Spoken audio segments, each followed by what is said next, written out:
त्यामध्ये बऱ्याच ठिकाणी अवैधपणे लावलेले गेलेले बॅनर्स, होर्डिंग्स आणि फ्लेक्सेस जे आहेत, आता त्या गोष्टीला लवकरच आळा बसणार आहे. पुणे महानगरपालिकेने एक नवा नियम जाहीर केला आहे. त्याच्यामध्ये हे जे अनधिकृतपणे जे लावले गेलेले होर्डिंग्स असतील किंवा जे फ्लेक्स असतील ते लवकरात लवकर हटवण्यात येणार आहे आणि फक्त नियुक्त केलेल्या जागेवरतीच हे होर्डिंग्स लावण्यात येतील असा हा नवीन आदेश असणार आहे. या गोष्टीबद्दल ही जी गोष्ट होती, या गोष्टीबद्दल पुणे महानगरपालिकेच्या आयुक्तांना ही गोष्ट आधीच सादर केली होती, परंतु आता लवकरात लवकर या गोष्टीची अंमलबजावणी व्हायला देखील सुरुवात होणार आहे अशी आपल्याला माहिती मिळत आहे.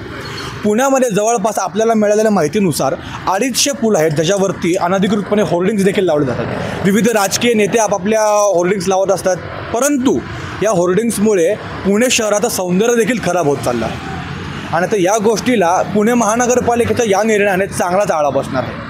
आणि आता जे विविध पुलं आहेत, म्हणजे 250 पुलं जसं आपण मगाशी म्हणलो, त्या पुलांवरती देखील बरेचसे जे अनधिकृत जे होर्डिंग्स आहेत ते देखील लवकरात लवकर हटवण्यात येतील. आणि आता आपण जिथे उभे आहोत इथे तुम्ही मागच्या मागे बघू शकताय की कशा प्रकारे होर्डिंग्सचा त्रास नागरिकांना होऊ शकतो. हे होर्डिंग कालपर्यंत सरळ होतं आणि आज सकाळी किंवा आज संध्याकाळपर्यंत आपण बघतोय की ते रस्त्यावरती असंच पडलेलं आहे. आणि आपण बरोबर एका चौकात उभे आहोत. गाड्यांची वाहतूक इकडनं सारखी येत जात असते, गाड्या इकडनं जात येत असतात आणि बरोबर रस्त्याच्या बाजूला हे पडलेलं आहे.